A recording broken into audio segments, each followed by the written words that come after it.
क्या वजह है, क्या कारण है जिसके चलते हुए टाइप 2 डायबिटीज बच्चों को हो रही है? मात्र 7वीं 8वीं क्लास में पढ़ रहे हैं, उनकी कोई उम्र भी नहीं है। बहुत से डॉक्टरों से भी हमने इस बारे में बात करी, लेकिन मैं आपसे जानना चाहता हूं कि एक्चुअल में क्या वजह है कि 7वीं और 8वीं में जो बच्चे पढ़ रहे हैं उनको टाइप 2 डायबिटीज हो रही है?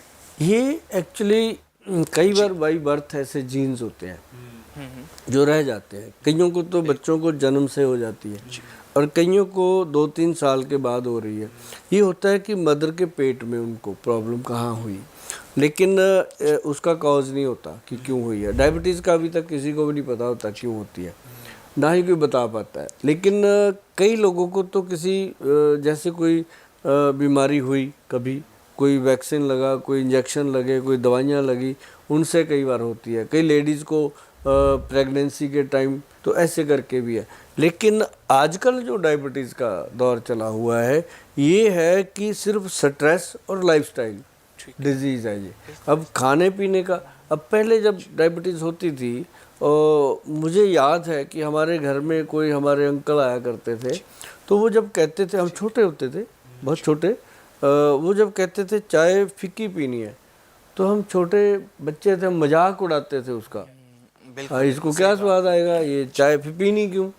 तो लेकिन हमारे पिताजी बताते थे कि बेटा ये बहुत अमीर आदमी है, हाँ ये अमीर हैं, इनको एक बीमारी लग जाती है शुगर की, ये वो है, तो जब बीमारी हो जाती है ना बेटा तो फिर वो शुगर नहीं खाते। अच्छा अच्छा अच्छा, तो वहाँ से हमारे दिमाग में ये कीड़ा बैठ गया कि ये कौन सी बीमारी है। बचपन से बैठी तो हम इस लाइन में ही चले गए कि इसका इलाज कैसे होगा, है ना। तो वो जाते जाते 1990 तक जब हम आए, ये बातें जो हम कर रहे हैं 75 की कर रहे हैं, जब 1999 तक हम आए तो हमने देखा यार कमाल हो गया, इसका पेशेंट इतना बढ़ चुका था।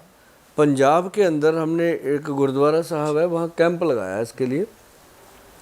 तो जब कैंप लगाया, कैंप में 600 से ऊपर पेशेंट था एक दिन में, ओनली डायबिटीज़ का, जिनकी शुगर फ्री चेकअप के लिए हमने अनाउंस किया था। तो वो शुगर फ्री चेकअप के लिए 600 पेशेंट, उसमें से 450 के करीब पेशेंट थे जिनको डायबिटीज़ थी।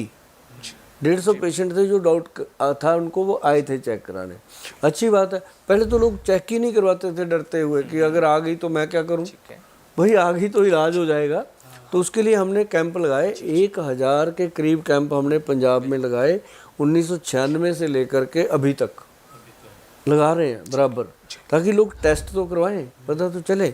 और वो अच्छी बात है कि हमें स्पेस मिला है मोहाली में, गुरुद्वारा साहब में, बहुत हम सेवा के भाव से वहाँ बैठते हैं, तो वहाँ पे लोग आते हैं, अच्छा भी लगता है, अच्छा भी लगता है कि हम इस बहाने हमारा दसबंध निकलता है कि हम कुछ ना कुछ दान पुण्य में लगा देते हैं। लेकिन बुरा तब लगता है कि ये डे बाई डे कितना कंट्रोल करने की कोशिश कर रहे हैं, बढ़ ही रही है, बीमारी बढ़ती जा रही है। क्यों? क्योंकि हमारा खान पान, पहले बताओ कहाँ होते थे इतने जंक फूड जंक्शन, कहाँ होते थे? पहले नहीं होते थे, ढाबे होते थे, ढाबों पे अच्छा खाना मिलता था, वो लगा करके बाण की मंजियाँ, उसके ऊपर फट्टा डाल के खा। अब ढाबे भी मॉडर्न हो गए, अब वहाँ पे भी वही चीज़ें हो गई कि खाना खाया, साथ ही गुड़ वाली चाय हो गई, फलानी चाय हो गई। वो खाने के साथ चाय का कॉम्बिनेशन और भी खतरनाक, और भोजन के साथ कोल्ड ड्रिंक का कॉम्बिनेशन उससे ज़्यादा खतरनाक। पहले का घर का खाना खाते थे, उसके साथ छाछ लेते थे, लस्सी पीते थे। मतलब गोयल साहब, अगर मैं बात करूं, चाहे वो बच्चे हों चाहे बड़े हों, जो प्रॉपर मतलब खाना ढंग से नहीं खाते हैं, सही खाना, जैसे वो लोग तला भुना ज़्यादा खाते हैं या मैदा वाली चीज़ें खाते हैं, प्रॉपर लोग आज के डेट में एक्सरसाइज भी नहीं कर पा रहे हैं, खुद के लिए टाइम नहीं निकालते, तो ये भी एक कारण हो जाता है कि अगर आप ये सब नहीं कर रहे हैं तो आपको डायबिटीज़ हो सकती है। मुझे लगता है जो आपने सवाल किया था उसका जवाब आपको मिल गया। मतलब गोयल साहब, जो सवाल मैंने आपसे पूछा उसका जवाब मैंने खुद ही दे दिया है। आप इन्हें दे दिया है ना, क्योंकि बात यही होती है, जब मैं बात कर रहा हूँ आपको समझ आ जाए, यही मैं समझाना चाहता हूँ सामने वाले को, कि उसको ये समझ आ जाए कि ये बीमारी, अगर आप पूछ रहे हो डॉक्टर से कि मुझे क्यों हो गई, ये इसका कारण आप ही हो, खुद ही हो, खुद के दुश्मन। क्योंकि हमारा जो सोना जागना, बैठना, उठना, खाना पीना, हर चीज़ बदल गई है।